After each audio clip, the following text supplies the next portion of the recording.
বাজারে যাত্রী ছাউনি দখল করে অবৈধভাবে বসেছে দোকানপাট, নীরব প্রশাসন। দিনাজপুরের খানসামা উপজেলার প্রধান বাণিজ্যিক প্রাণকেন্দ্র ও কোটি টাকা রাজস্ব আদায়ের উৎস পাকের হাট। সেই বাজারের মধ্যে শাপলা চত্বরের পাশে যাত্রী ছাউনি কোটি টাকা ব্যয়ে নির্মাণ করা হয়। 5ই আগস্টে স্বৈরাচার সরকার পতন হলে এই যাত্রী ছাউনিটি দখল করে নিয়ে জমজমাট ব্যবসা বাণিজ্য করেছে কিছু অসাধু ব্যবসায়ী। এতে যাত্রীদের সীমাহীন দুর্ভোগ পোহাতে হচ্ছে। তার মধ্যে দিয়ে এটা দখল করে নিয়েছে। আমরা এটা জানতে চাই এবং প্রশাসনকে জানাতে চাই যে এই যে যাত্রী ছাউনিতে বসে আমরা পানি রোদ বৃষ্টির মধ্যে পানিতে ভিজে যখন যাই তখন আমরা এই যাত্রী ছাউনিতে যে রেস্ট নেই বা আশ্রয় হিসেবে এখানে বসে থাকি।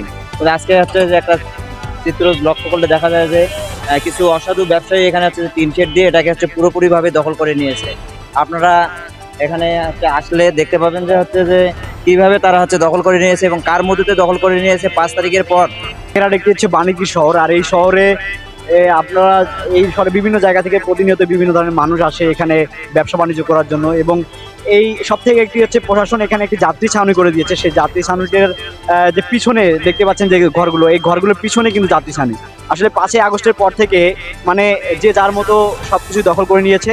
আপনারা জানেন যে এই যাত্রী ছাউনিটি দেওয়া হয়েছিল জনগণের বা এখানে একটু বসে বিশ্রাম নেওয়ার জন্য, কিন্তু এই যে দখলদারিত্ব বা এই দখলদারিত্বর কারণে কিন্তু আপনার এই পাকেরহাটের জানা যায় গত কয়েক বছর আগে যাত্রীদের দুর্ভোগ লাঘবের লক্ষ্যে সরকারি অর্থায়নে পাকেরহাটে নির্মাণ করা হয় যাত্রী ছাউনিটি।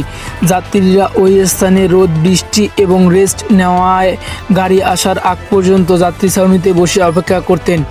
বিশেষ করে যাত্রীরা যাতে রোদ বৃষ্টির মধ্যে নিরাপদে যাত্রী ছাউনিতে আশ্রয় নিতে পারেন সেই লক্ষ্যে ওই যাত্রী ছাউনিটি নির্মাণ করা হয়। কিন্তু সংশ্লিষ্ট কর্তৃপক্ষের দেখার অভাবে স্বৈরাচার সরকার পতনের পর কতিপয় অসাধু ব্যবসায়ী ওই সকল যাত্রী ছাউনি দখল করে ব্যবসা বাণিজ্য করছে। ভুক্তভোগী যাত্রী আব্দুল কাদের বলেন, আগে স্ট্যান্ডে গাড়ি আসার আগ পর্যন্ত যাত্রী ছাউনিতে বসে বা দাঁড়িয়ে থাকতে পারতাম, কিন্তু বর্তমানে তা ব্যবসা প্রতিষ্ঠানে পরিণত হওয়ায় সেই সুযোগ থেকে বঞ্চিত হচ্ছি। এই অটো ভ্যানেরা খুব খারাপ সবসাইরা, এদের জন্য গাড়ি ঘোড়া চলা যায় না ভাই। এই এখন এই টার্নিংটা নিলাম না, এই অটোই মনে হয় 2-4-5 মিনিট দাঁড়িয়ে, এই শালারা তাও গাড়ি সরায় না, এত খারাপ ভাই। আর সবচেয়ে বড় কথা এখানে চাঁদাবাজি ভাই, 100 টাকার কাগজ দিয়ে 50 টাকা নিয়ে যায়, এখানে একটা চাঁদাবাজি। বিশেষ করে এক্ষেত্রে মহিলা যাত্রীদের বেশি দুর্ভোগ পোহাতে হচ্ছে। যাত্রী ছাউনি পরিণত হয়েছে বিভিন্ন দোকান, বিভিন্ন ব্যবসায়িক কাজে। ফলে যাত্রীরা বৃষ্টি ও রোদের মধ্যে রাস্তায় দাঁড়িয়ে গাড়ির অপেক্ষা করতে বাধ্য হচ্ছেন। পথচারী ও যাত্রীরা বলছেন, যাত্রীদের জন্য যাত্রী ছাউনি করা হলেও সেখানে বসার জায়গা নেই। সব জায়গায় দোকানের রূপ নিয়েছে। প্রশাসনের তদারকি না থাকায় এই অবস্থা দিন দিন বেড়েই চলেছে। এ বিষয়ে খানসামা উপজেলা নির্বাহী কর্মকর্তা মোহাম্মদ কামরুজ্জামান সরকার বলেন, এই যাত্রী ছাউনি নিয়ে পাকেরহাট ইজারাদারের সাথে কথা বলেছি। আমরা অতি শীঘ্রই এটা নিয়ে প্রয়োজনীয় পদক্ষেপ নিব। এ বিষয়ে স্থানীয়রা দ্রুত ব্যবস্থা নিতে উপজেলা প্রশাসনের দৃষ্টি আকর্ষণ